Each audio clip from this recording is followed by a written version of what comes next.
Hello, everyone, and welcome to United Way. Live United.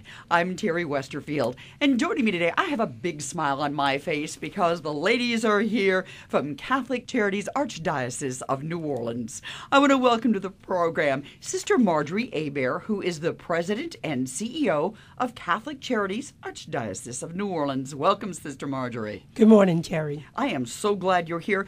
And today, for the first time, Sherry Bernius. Sherry is the administrator and interpreter for Catholic Charities, and she is here, and we're going to hear her speak. Many of you have seen her, but you get to hear her today. We're going to talk about that a little bit later. Also, Elizabeth Bobo. Elizabeth is the Assistant Program Coordinator for Catholic Charities English as a Second Language Program. Welcome. Thank you for having us. And last but not least, my friend Anna Tujas, who is the Associate Director of Communications. Hi, Terry. Hello. For all of you who have tuned in today, I want you to know that Catholic Charities is one of United Way of Southeast Louisiana's largest community impact partners or partner agencies. Catholic Charities is an umbrella agency of health and community services throughout the Archdiocese of New Orleans. Now, there are numerous programs they have that serve literally those from birth till they're called home. And United Way is partnering with Catholic Charities for 8 of those programs. And what you do is always amazing to me. Anna and I will talk, and others, and it's just, you are out there, you are everywhere, and, well, Catholic means universal, correct? Correct. So there we pretty much said it. That's you look, you see where the needs are of a community, and you're there. And you've been adaptable in so many ways to meet the changing needs of the various communities. Sister Marjorie, when we talk about the Archdiocese of New Orleans, it's more than just the parish of Orleans. You've got quite an area. Absolutely. We have 8 civil parishes within the geography of the Archdiocese. Catholic Charities expands that in one of our programs, Food for Families, Food for Seniors, in which we travel to the 64 parishes throughout the state. Ooh. Now, when you talk about that, we've got some very specific things we want to talk about, but just that, here it is, a statewide program. One of the first things we always talk about, because people ask, and those who are listening say, well, do you, have to be Catholic to participate, whether it be support or volunteer? And I know the answer is no. But what about those who are in perhaps desperate need of services? Do you need to be a Catholic? No, you do not need to be a Catholic. We serve you because we are Catholic. Wherever the needs are of people, those that we know and those that we're told by other sources, we want to be there to respond to the needs of the individual. However, in whatever way we can, whether it's clothing, sheltering, speaking on their behalf, that's part of our mission. We're there to provide quality service. It comes out of the gospel, and that's what we would do. What would Jesus do? And that's what Catholic Charities tries to do. And, I'm wondering, Sister Marjorie, I was talking about how United Way helps to fund, because that is a challenge for all of the nonprofit sector. There is so much work to do, so many who need so much, and there are only so many dollars that go around. So we know that by partnering together and leveraging our resources, we can help more. We are funding or helping fund just 8 of your programs, but you have more than 30, correct? Correct. There are 30, at a minimum of 30 different programs. That does not say we're only in 30 different areas. We're in many more sites and locations. ESL, we do not do all of our delivery of services of English as a second language from one place. There are many different sites. And certainly our deaf action services, they're everywhere by means of television, radio. Wherever the need is, that's where we want to be in serving the needs of people. And it is our working collaboratively with United Way that helps us to resource the financial resources. And those resources help us in finding the right personnel and the right delivery of services for the needs in the respective communities. Well, the needs are many, and it's interesting today to have both Elizabeth and Sherry because kind of opposite ends of the spectrum here. And I'm almost tempted to flip a coin, but Sherry, I'm going to go with you first. Let's talk about, because I have seen you on television so many times because you play such an important role through Catholic Charities, but to this entire community. And I think of specifically, as many of us do, during, unfortunately, disaster times. Good times too, but we need to get the word out. And if you can't hear, you need some help. Exactly. And, you know, I have a reputation of you only see me when something bad happens, which I don't know how to take that. That's not true. No, we don't. But it does. When a deaf person sees the interpreter, automatically they have a heads up. Something's going on. Something important is being said. So we'd like to keep that in that arena of importance so that they know something is going on and we can notify them that something is going on and that they need to be more conscious of what's being said. If it means to evacuate, then that means to evacuate. After Katrina, that seems to be the big highlight now is, you know, make sure we pay attention more, make sure we, you know, watch the interpreter. And we also even ask the cameramen who sometimes move that camera to the left or to the right, and the deaf person says, wait, I just missed some information. So we try to educate everybody as we move into this facet of having interpreters in more areas than we've had in the past. And I would say that's important because I start thinking about, well, my father has a very definite hearing problem. And he has the little box that does things and also for the television. But so much of that is not immediate. It's already been done. So that's a big burden that you carry. Right. Anything live has to be interpreted because there is no captioning happening. If it's something pre-recorded, they can add captioning as it's, I guess, as it becomes I'm not sure how the technical term is, but the people who do the captioning interpret it and then caption it, whereas live you can't do that.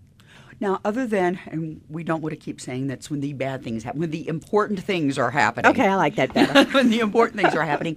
But besides that, which is a tremendous job, how else do you assist within Catholic Charities and others? Because you have a very special skill set. Well, for starters, sign language is my first language. Both of my parents are deaf, and I guess I was brought on earth for this particular reason. I'm an interpreter. I was an interpreter as a child because back then there were no formal interpreter type services. So, you know, children back in our day had to interpret for our parents. So the last thing I ever thought was I was going to be an interpreter as an adult, but here I am. Well, it was natural for you. That's exactly just what, exactly. And the benefit to that is that a lot of the consumers I interpret for are those who I was raised with. So they trust me, they know me, they know, you know, that whenever we come out to interpret that we send out our certified professional interpreters. They just have a lot of trust. And that seems to be a big thing with the deaf community is trust. So coming to us, knowing us, being with us for so many years, you know, we've developed the trust and things run smooth. I was going to say, it's the trust, it's that whole relationship building. They know that if you're there, they're going to get the information they need that Catholic Charities can provide. So that is amazing. I want to switch gears for just a second because the lovely woman also sitting next to you now, here's a very special skill set in working with the folks for English, perhaps I need a refresher course, English as a second language. Because as our population has grown, it's shifted, especially, again, here's that term, post-Katrina, we have so many new faces in town, new cultures, and with them, new languages. So that's got to be something that is very important because just as the deaf community needs to be informed, those who speak a different language who want to become part of the system and they need or want to learn to speak English. Exactly. I mean, it's very similar to the deaf community in saying you need to build that trust. We need to provide a service and where these people feel comfortable because if they don't speak English, they can't receive other services and other things in their own community. But it is an English immersion model, so we accept anybody. We accept people of all languages, all backgrounds, all cultures. So our staff, we do have multilingual staff, mostly Spanish and Vietnamese speaking, other than English, obviously. But in the classroom, everyone's on the same playing field. Everyone's on the same level. So it's comforting to see people from Haiti, Honduras, and the Middle East, wherever, they all can relate because they all have that common ground in the classroom. So even from pre-beginner level to level 4, where they're reading, writing, speaking near fluently, everyone can relate, and it's a beautiful, like, cultural encounter. I was going to say, a lovely exchange. But how, okay, crazy question here, but how do you reach the people if they already don't speak English and you want to get this message out to them? Please come. If you want to learn, we're here to help teach. That is a big thing, the outreach, and it varies semester to semester where people come from. But from what I've seen, just being with the program as a volunteer off and on, it seems that our biggest outreach method is word of mouth. People speak to their families, they bring their friends. We'll have one person bring in 15 people that just came to the country because they know that we're here and we're here to help and can give these services. But, I mean, I love doing the outreach between semesters as well, go to all the Latin markets, just wherever we can find people that might possibly approach and see our flyers, need our services. And does this help you think overall with the assimilation and with the community? Because I know that we're all proud of our own individual cultures and want to retain, but there's also part of this, as we are this big gumbo pot, our city in particular, but this country of coming together and being one. So that, I would imagine, is something that's very important as well. I mean, New Orleans is a beautiful mixture of cultures, and I think having the immigrants here is a huge part of not only expanding but also maintaining that culture. The Honduran culture here goes way back, and we have, I think, one of the biggest populations outside of Honduras. Mm-hmm. So it's American Fruit Company, as I recall, wasn't it? Exactly. Yes. Tulane's in that. And too. Bananas and more bananas. Mm-hmm. But it's preservation, it's expanding, it's a beautiful thing because it creating those kind of cultural bonds, and just even having our student and our community volunteers see and get to know other cultures, it makes you appreciate your own and also learn more about yourself and how to appreciate your own community. Well, I would think, Elizabeth, as Sherry said, and maybe the both of you can kind of weigh in, because Sherry, you were sharing the story about how you grew up because your parents were deaf, so it was your way of communicating, how you were talking to each other.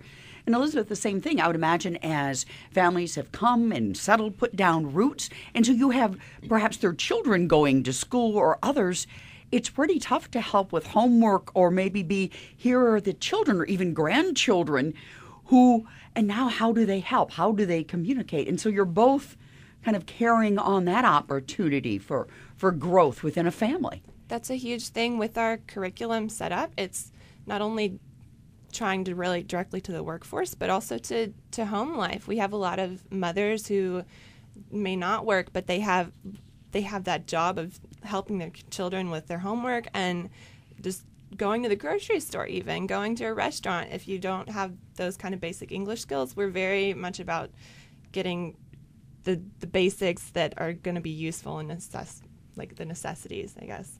So we've had interns and different volunteers put together little packets for moms, for families, for things that are going to be directly useful, and even little things on healthcare or opening a bank account, things that you might not know because that's a cultural knowledge. Well, it is. A lot of them would keep their money because you unfortunately never knew about the stability of their government or things, that it was literally under the mattress or somewhere. So that's interesting. Within Catholic Charities, within all of our programs, we feed one another. Our Office of Immigration and Refugee Services is a direct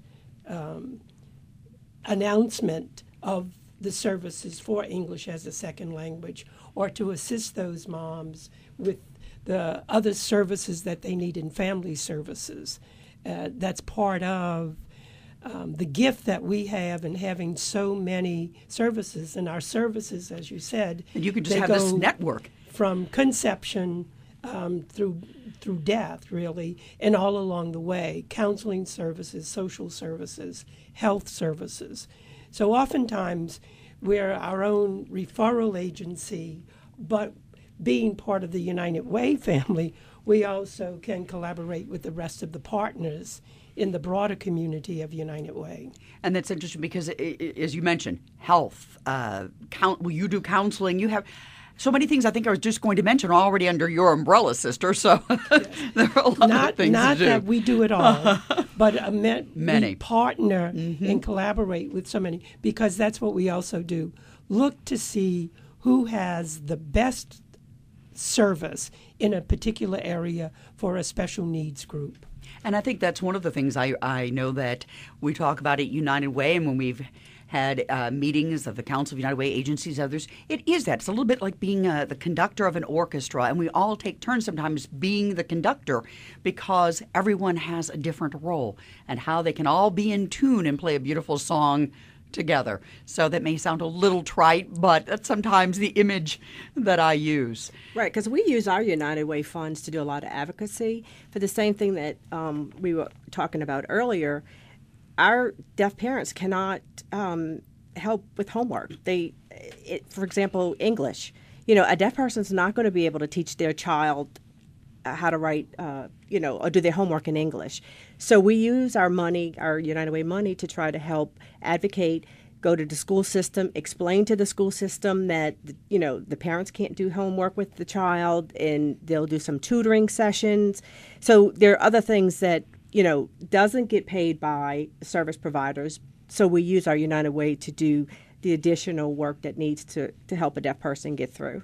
And that's great because then again, the network of or system of services and programs all working together. I'd like to take just a moment here because Sister Marjorie just spoke. Anna, you've been very quiet, I'm just saying, but there are so many other things. I want to come back. We'll come back to English as a second language and definitely the Deaf Action. But again, all the other programs, we've got to mention some of those that we also partner with. Your education services, adult education, which is part of the English as a second language, but you do other things too. You've got emergency shelter programs. You have the Hispanic Apostolate, which is part of Catholic Charities. In fact, that was making me think when you're talking about the Latin culture. And again, the continued growth there. Parish and community ministries. The adult day health care, which is so important as we have been an aging society in the city before Katrina, and we still are. And counseling solutions, oh, good heavens. Hate to say it, but post-Katrina, the need, people who would never think of it before out of embarrassment or I don't need that, could finally say, you know what, it's okay. It's okay, I can go and get the help that I might desperately need. And maybe one of you could talk a little bit about that because you were everywhere. And Anna? I think it really goes back to our mission to be a voice for the voiceless. We really want to be an advocate out there for people who are marginalized, for people who might feel like they don't have anyone to speak for them, whether it's directly like with Deaf Action Center or ESL, or if it's someone who is hungry and alone and they don't know where to turn to. We really try to be out in the community, see the need, and address it with the many programs that we do. And again, those seem to adapt as you see the needs. How do you decide when you get together, Catholic Charities? Sister, is it a board? Is it a leadership group? And to say, okay, here we are. We have these needs. We have these programs. Now what are we going to do? I see a big smile because I know it's not simple, but... How did you know that's what we're doing these days? Trying to decide who's going to get what share of the resources. And it takes many of us to do it. Yes, we do have a board of 27 individuals, men and women from the broader community, representatives from the various areas of the Archdiocese, and with expertise in all fields, professional fields, to advise, to assist us. They are a policy-making board. They help us in the setting of our goals and our directions. And right now we're actually going through an exercise of looking at the mission and the purpose of each program, how does it fulfill our specific mission and purpose, and then the balance of it, what amount does it take to operate that program? And it's not to say that somehow through the generosity of many, many donors, we do have to assist us to match what United Way gives us or to expand what United Way gives us. And other partners. We have, we raise through donations this past year $1.5 million through the generosity of many in the broader community, Catholic community and many others, to assist us. And we allocate those funds. We collaborate with the federal government and the state government to exercise the existing programs that are out there, but we have very few grants that fund the entire program. We do that through the generosity of people, and also that's their financial gifts. But this is National Volunteer Week, and last year Catholic Charities utilized and were gifted with the services of more than 12,500 volunteers. Those volunteers alone gave us in excess of 215,000 hours of service. So listening to people, and we have the network, while we don't just deliver services to Catholic, we have the network of our church parishes, and we work very close at hand with the social services going on in all the existing church parishes, and we're very involved and engaged in interfaith opportunities for serving the community. Our efforts with the homeless, it was an extensive collaborative effort of many of the community missions, and Catholic Charities was a part of that. And I would imagine that's how some of the other things work, to the extent you mentioned federal grants, and you're talking earlier in the show about feeding and the need. Hunger is, it's still hard to believe in this day and age that hunger is such an important issue with so many of our residents. And you do that statewide. There's no way you could do that without the support of many, and I would imagine that's where the federal government comes in as well. Or that is part of. Particular program is one of the federal government programs, but there are many others that we're currently utilizing for immigration services, for ESL, education programs, health programs that we have. And actually, ESL, all the tutors and teachers are volunteer. Such a huge volunteer force there. That's the backbone of our program. We couldn't function without the help of the community volunteers as teachers at all of our sites, and the Tulane and Loyola volunteers. They offer a huge program of tutoring for free for us.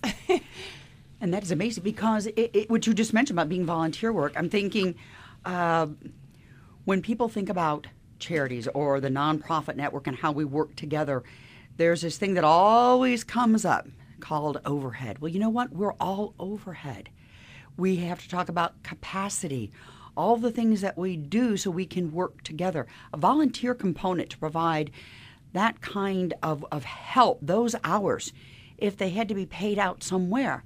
But yet, we still, to be able to function, to be able to do all the things that, it's a big task with all the programs that you have at Catholic Charities, with all those that United Way works with as it filters down. But there is always going to be a certain amount of overhead if we're going to be able to continue to do our job and do it well to help the people of this region.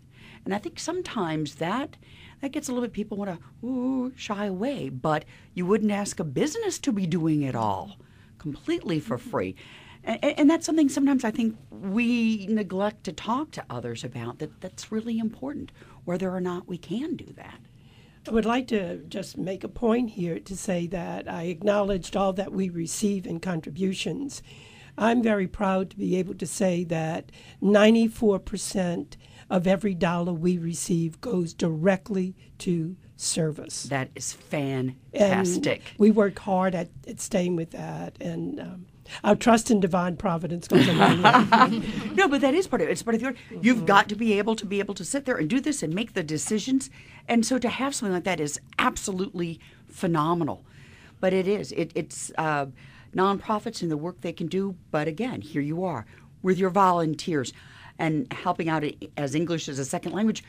I have to think, Sherry, now is the same thing. You've got kind of that smile, so I would imagine it's a little bit more different. difficult. Correct. Because, we fall under that Americans with Disability Act law where the service provider has to provide this deaf person with equal access and ability to communicate at a doctor's office or, in court. So, yes, it is a little bit different. And our interpreters are nationally certified interpreters or qualified interpreters.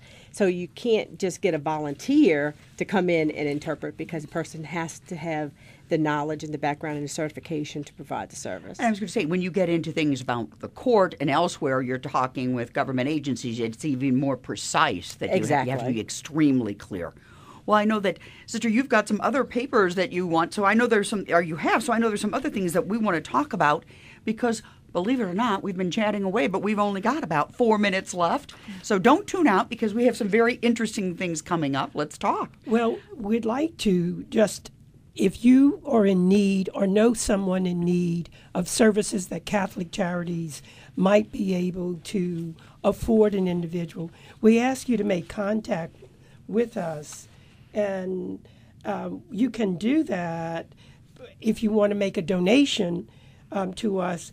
Just go to our website, www.ccano.org, Catholic Charities, Archdiocese of New Orleans, or call our office, Helen Young, at 504-592-5688. Or if you want to give of your talent to us, your time and your talent as a volunteer, please call our volunteer services at 504-310-6962. We want to be of service. It's our call. It's our purpose. We've been doing this for a very long time. Those of us here stand on the shoulders of many good men and women who have come and labored more than 75 years in direct Catholic charity services. And again, as you said, for someone who might be in need, who can avail themselves of your services, a stress, again, you do not have to be of the Catholic faith. This is something that you do for this region, for the people. As you said, it's your calling. And if Catholic Charities cannot help you directly, we will assist you to find somebody that can help you. And sometimes it might be through Via Link, which is part of all of us as a nonprofit sector and United Way. We work closely with our friends there, and it is the 211 number. It is a 24/7, all day, every day you can call and be directed. It may be to a program for Catholic Charities or one of our other United Way community impact partners or partner agencies. We just have a moment left, but I always like to leave on a really positive note. Sister Marjorie, you've got to have one quick good news story that you can share with us, that someone that you have helped, or maybe an event that's coming up. Well, we had a great event for our Access program on Sunday, and in the midst of 265 people, one woman came up to me, filled with tears in her eyes, just to say thank you. We assisted her and her husband, who is critically ill and dying.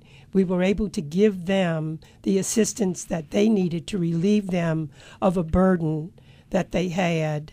And she just wanted to say thank you. And that's important. And we thank all of you who support us. That is a good news story.